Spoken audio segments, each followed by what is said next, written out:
Los demonios son la infantería del diablo y suelen operar en grupo. Son como compañías infectando a sus víctimas.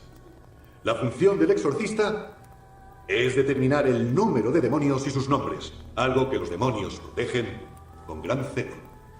Y cuando el exorcista tiene un nombre, puede empezar a ejercer control sobre la entidad y expulsarla.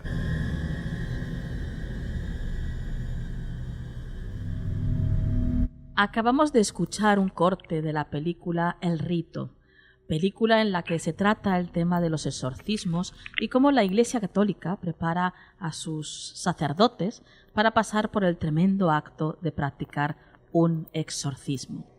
Esta tarde, Teresa Porqueras, que es licenciada en Filología Hispánica, reportera en programas como Misterios con Sebastián Arbó, divulgadora radiofónica del programa Misterio en RAC 1 y redactora de su propia productora, Teba Films, va a hablarnos de su último libro, Cara a cara con Satanás, un título de lo más sugerente, como habéis visto. Buenas tardes, Teresa. Hola, buenas tardes, Nuria, encantada de estar en tu programa. Bueno, para mí sí que es un placer, Teresa, que como te comentaba antes, fuera de micros, había ya años que te estoy siguiendo por ahí la pista y nunca habíamos coincidido y ya tenía ganas. Ya. Pues estoy de acuerdo contigo y además nunca se sabe la providencia y más que nunca este libro, que sí, para mí está hecho con la providencia auténtica y lleno de casualidades, causalidades y bien hallados el encontrarnos, Nuria. Sí, sí. Por ahí quería yo empezar. Fíjate, ¿cómo se te ocurre crear este libro con un protagonista como Satanás? Pues este libro fue pues el fruto de muchas casualidades extrañísimas, te lo tengo que decir. Uh-huh.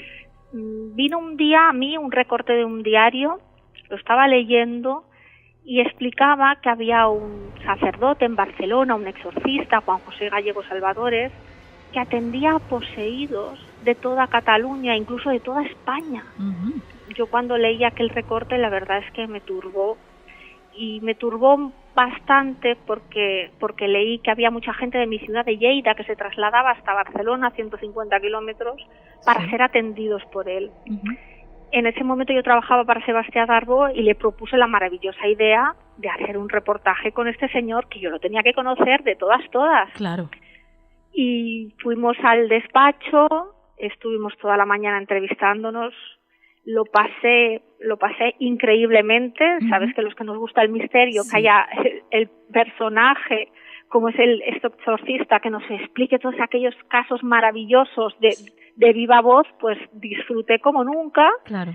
Y bueno, hicimos un reportaje, hicimos aquel reportaje para televisión y triunfó bastante porque se fue llevado a festivales. Sí. Y una editorial se fijó en aquella historia tan maravillosa y me propuso la maravillosa idea de escribir este libro, claro, que para mí ha sido un antes y un después, te lo puedo asegurar. Ahora mismo es mi gran amigo, Juan uh-huh. José Gallego, tenemos una amistad muy profunda y muy íntima, nos llamamos casi cada día. Uh-huh. Y la verdad es que nos está ayudando mucho a él y a mí a divulgar una temática que en este país es muy tabú. Sí, desde luego. Bueno, como te decía, Teresa, un protagonista de lo más peculiar como es Satanás, ¿no? Pero, ¿existe realmente Satanás? Pues existe, para la Iglesia existe. Uh-huh. Y hay muchos casos y muchas demostraciones a lo largo de la historia, aunque ahora estamos en el año 2016, en pleno siglo XXI, y parece que esto no va con nosotros. Uh-huh. Pero hay muchas personas que hoy en día visitan a los exorcistas y la Asociación Internacional de Exorcistas que tuvo lugar en octubre en Roma dan prueba de ello, de que hay muchísimas personas afectadas por esta causa. Esto no lo sabía yo. ¿Hay una asociación de exorcistas? Sí, hay una Asociación Internacional de Exorcistas. Uh-huh. Se reunieron 400 exorcistas de todo el mundo para debatir temas uh-huh. de este tipo. También había laicos y personas que ayudan a la Iglesia, sí, y estuvieron debatiendo estos temas porque es un problema ahora mismo global. En todos los países en todas las culturas se están dando casos de influencias y posesiones. Las posesiones siempre son menos, son casos muy, muy poquitos, pero sobre todo las influencias demoníacas abundan de una manera que ahora mismo pues la Iglesia no sabe cómo abordarlo. Y bueno, dices que las posesiones son menos, claro, pero ¿en qué se basan? ¿Qué pruebas tienen que se aseguren de que existe una posesión diabólica? Sí, mira, las posesiones realmente, si vamos a las estadísticas, de 100 personas, una o dos estarían pues con una posesión, o sea, realmente son poquitas. Y la Iglesia se asegura mucho a la hora de hacer un exorcismo. No cualquier persona puede recibir un exorcismo, porque realmente los que reciben exorcismo son las personas que están que pueden demostrar que tienen una posesión, y para ello tienen que pasar una serie de pruebas. La primera de todas es que tienen que pasar un diagnóstico médico. Claro. Son personas que tienen que traer a la consulta de los exorcistas pues una revisión médica, tienen que confirmar si han estado pues en algún psiquiátrico, si tienen alguna enfermedad mental. Incluso los exorcistas de hoy en día se asesoran y se ayudan de equipos médicos. O sea, la primera cláusula sería garantizar que esa persona no tiene ninguna afectación mental. Después ya pasaríamos a los fenómenos paranormales que garantizarían que esa persona realmente tiene dentro de sí pues un ser, un espíritu maligno. Y esos fenómenos paranormales son fenómenos que ahora mismo la ciencia no los puede explicar. Por ejemplo, te hablo de personas que hablan lenguas extrañas sin tener conocimiento de estas lenguas. Por ejemplo, personas que hablan un latín perfecto, gente inculta, gente que no tiene ningún tipo de conocimiento, gente que habla griego, gente que habla lenguas muertas. Esto ya sería un fenómeno paranormal. Luego también tenemos la aversión a todo símbolo religioso, personas que en el momento pues, que entran en una misa pues se desvanecen, en el momento que entran en contacto con una cruz, algún símbolo, pues hablan sobre un santo, pues ya en ese momento se transforman. Y luego toda una serie de síntomas muy extraños, como que les cambia la voz.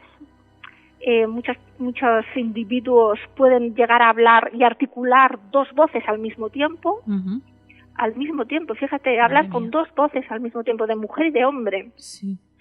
Y luego se transforman como animales y, bueno, y hacen de todo, o sea, todo lo que te puedas imaginar, todo relacionado con los fenómenos paranormales que no tienen una explicación. Muchos de ellos adivinan acontecimientos, son capaces de mover objetos. Entonces, todo esto daría que pensar que esta persona, pues dentro de sí, pues tiene pues un espíritu, tiene un demonio, ¿sí? Madre mía, la verdad es que es ponerte en ese lugar y bueno, yo tengo los pelos de punta ahora mismo. Cuéntanos, Teresa, ¿en qué consiste un ritual de exorcismo de la Iglesia Católica? Mira, un ritual se basa en un rito que ya ha establecido la Iglesia Católica, se llama ritual romano. En la actualidad existen dos rituales. Uno que sería el primero, el de 1614, que es un ritual, es en latín, es un conjunto de oraciones, y el más moderno es del año 98, y se llama el nuevo ritual romano, fue pues modernizado por Juan Pablo II, y es el mismo ritual, pero bueno, cambiando pues algunas oraciones y algunas partes, ¿no?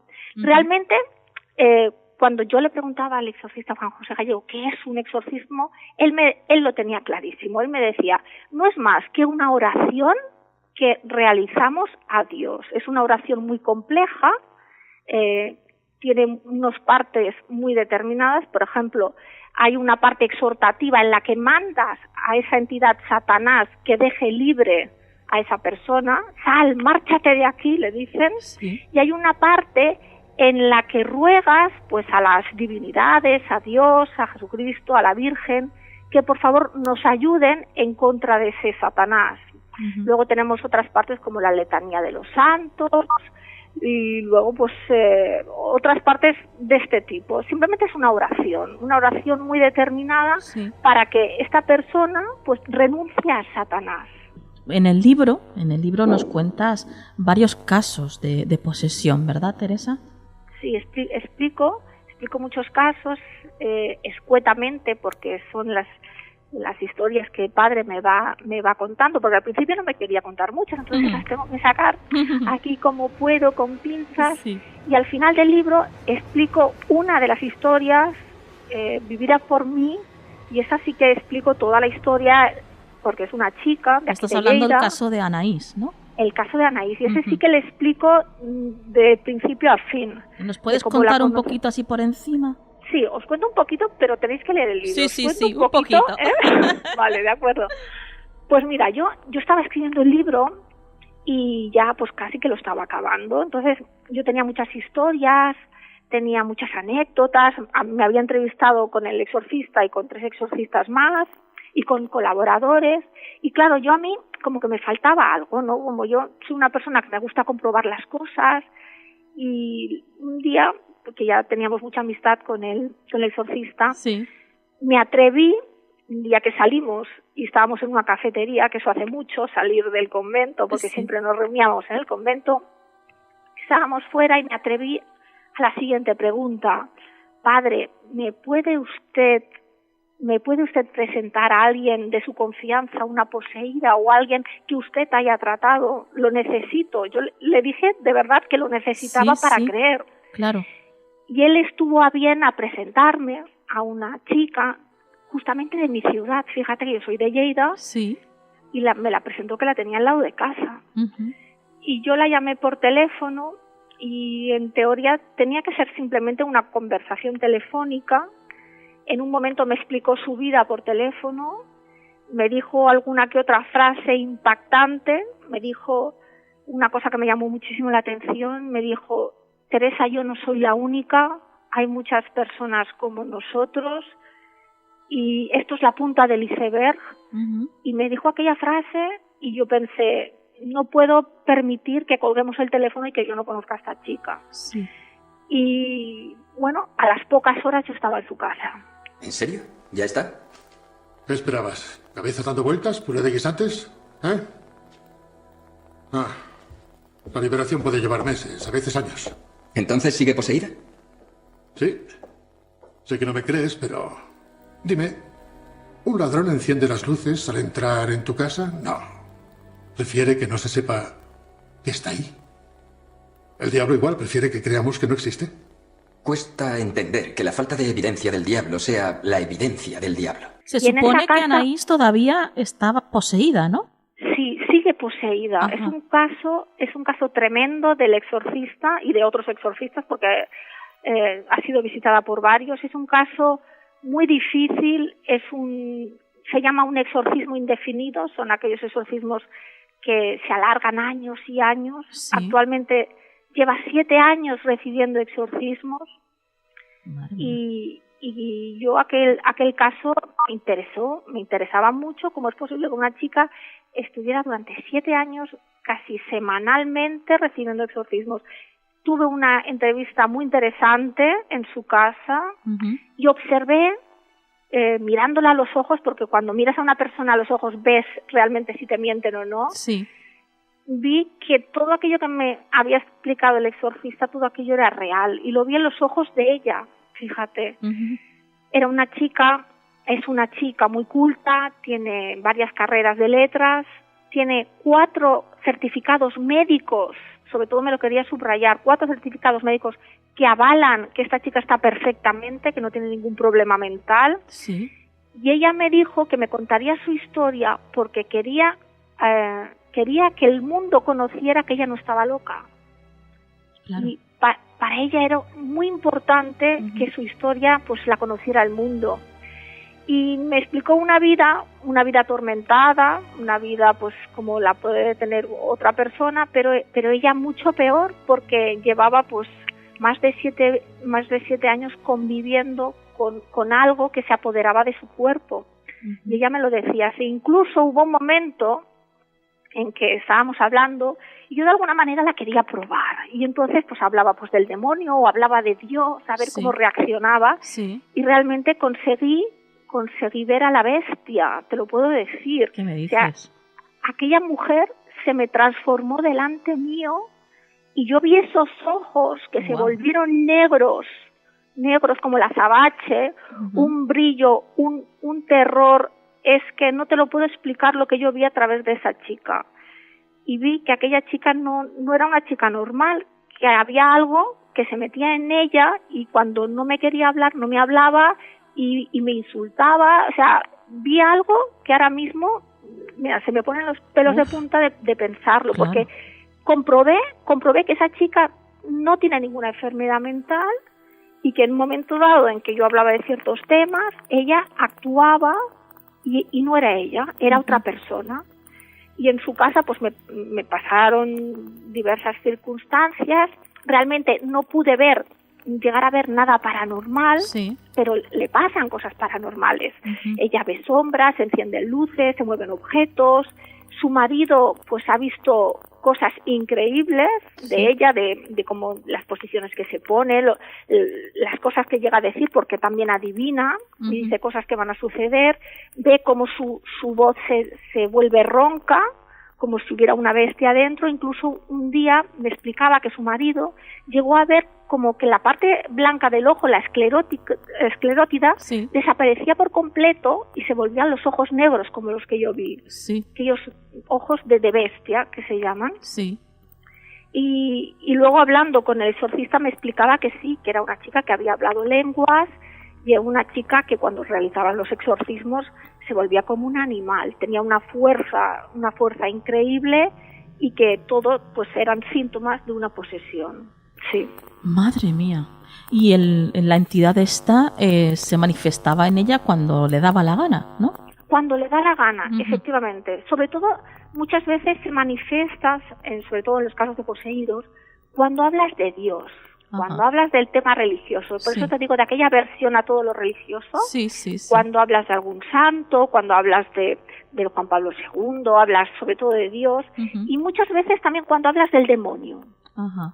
Cuando hablas del demonio se despierta aquella bestia y pronuncia alguna frase, alguna palabra, y yo me acuerdo que también, no sé qué hablé, creo que hablé de algo del demonio, sí, me acuerdo de una frase que le dije, que se revolucionó, me acuerdo que le dije en un momento dado, porque tú, Anaís, tú no te liberas con tantos años, tú no te liberas ni un poco, y en ese momento su cara se transformó, y a través de una voz ronca, gutural, como si tuviera algo dentro inexplicable, me dice que no, a mí eso no me hace nada.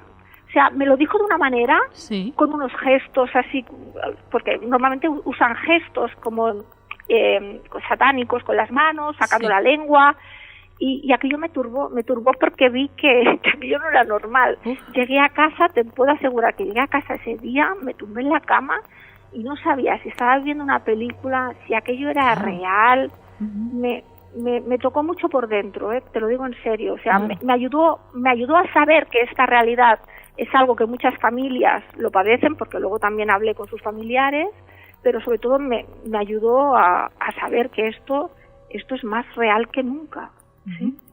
¿Y ella te llegó a decir si en algún momento es consciente de cuando va a sufrir esa posesión? Hay muchos casos que las personas pierden la conciencia, entran en lo que se llama un trance, se les ponen los ojos en blanco, pero precisamente en su caso, porque cada caso es único y especial, ella continúa consciente en todo caso. O sea, ella nota como hay una entidad que se apodera de su cuerpo, que mueve los brazos, que mueve su boca, que mueve todo dentro de ella. Incluso a veces me ha llegado a decir que notaba como si tuviera en su barriga tuviera un ser, esto me lo ha explicado ella, pero ella no notan que tienen algo dentro pero que no lo pueden controlar. Pero y en su caso era totalmente consciente, lo cual me chocó bastante. Y ella me explicaba que ella era consciente porque formaba parte de su tortura. El demonio lo que quiere es atormentar a ese alma y muchas veces pues utiliza pues diferentes tácticas y esta es una de ellas. En su caso era atormentarla con su conciencia. ¡Qué barbaridad! Uf, madre mía. Y bueno, después de escuchar todo esto que nos has contado, Teresa, te tengo que hacer esta pregunta, claro. ¿Se puede uno proteger de Satanás? Se puede proteger uno de Satanás y la religión, los exorcistas lo tienen claro. Y es la oración.